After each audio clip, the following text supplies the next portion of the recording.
সালামু আলাইকুম বিয়ার্স। আজকে আপনাদেরকে দেখাবো ফেসবুক প্রোফাইলে ফলো বাটন বা ফলো অপশনটি কিভাবে চালু করবেন। তো ফেসবুকে ফলো বাটন চালু করার জন্য প্রথমে আপনি ফেসবুক অফিসিয়াল অ্যাপসটি ওপেন করবেন। ফেসবুক ওপেন করার পর উপরে ডান দিকে দেখতে পারবেন 3 লাইন মেনু রয়েছে, এখানে ক্লিক করে দিবেন। তারপর নিচের দিকে স্ক্রল করে আসবেন, এখানে দেখবেন সিটিং অ্যান্ড প্রাইভেসি নামে একটি অপশন রয়েছে, এখানে ক্লিক করে দিবেন। ক্লিক করার পর এখানে একটি অপশন আছে সেটিং, এখানে ক্লিক করবেন।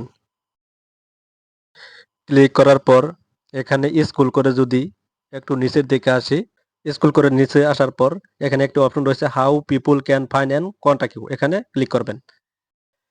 ক্লিক দেওয়ার পর এখানে শুরুর দিকে একটি অপশন দেখাচ্ছে who can send you friend request, এখানে ক্লিক করবেন। ক্লিক দেওয়ার পর এখানে এভরিওয়ান রয়েছে, এখানে আমি দিয়ে দিলাম ফ্রেন্ডস অফ ফ্রেন্ডস, এটা সিলেক্ট করে দিলাম। সিলেক্ট করার পর নিচে একটি অপশন আছে সেভ, এখানে ক্লিক করে দিলাম। ক্লিক করার পর আমি এখান থেকে একটু ব্যাগে আসি, আরেকটু ব্যাগে আসি। ব্যাগে আসার পর এখানে আরেকটি অপশন দেখা যাচ্ছে ফলোয়ার্স অ্যান্ড পাবলিশ কন্টেন্ট, ওকে এখানে ক্লিক করে দিলাম। ক্লিক দেওয়ার পর এখানে শুরুর দিকে একটি অপশন দেখা যাচ্ছে হো ক্যান ফলো মি, এখানে ক্লিক করে দিলাম। ক্লিক করার পর এখানে শুরুতেই দেখাচ্ছে ফ্রেন্ডস, তো এটাকে আমি পাবলিক করে দিব। পাবলিক করার পর নিচের দিকে সেভ অপশনে ক্লিক দিব।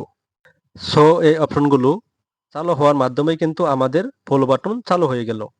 এখন আমি ব্যাক করে একটু চলে আসি, আসলে কি আমার ফলো বাটনটা চালু হয়েছে কিনা। এখন আমি চলে যাই আমার প্রোফাইলে। ক্লিক দেওয়ার পর এখানে এডিট প্রোফাইলের পাশে একটি 3 ডট লাইন রয়েছে, এখানে ক্লিক দিলাম। ক্লিক দেওয়ার পর এখানে একটি অপশন আছে ভিউ এজ, এখানে ক্লিক দিবেন।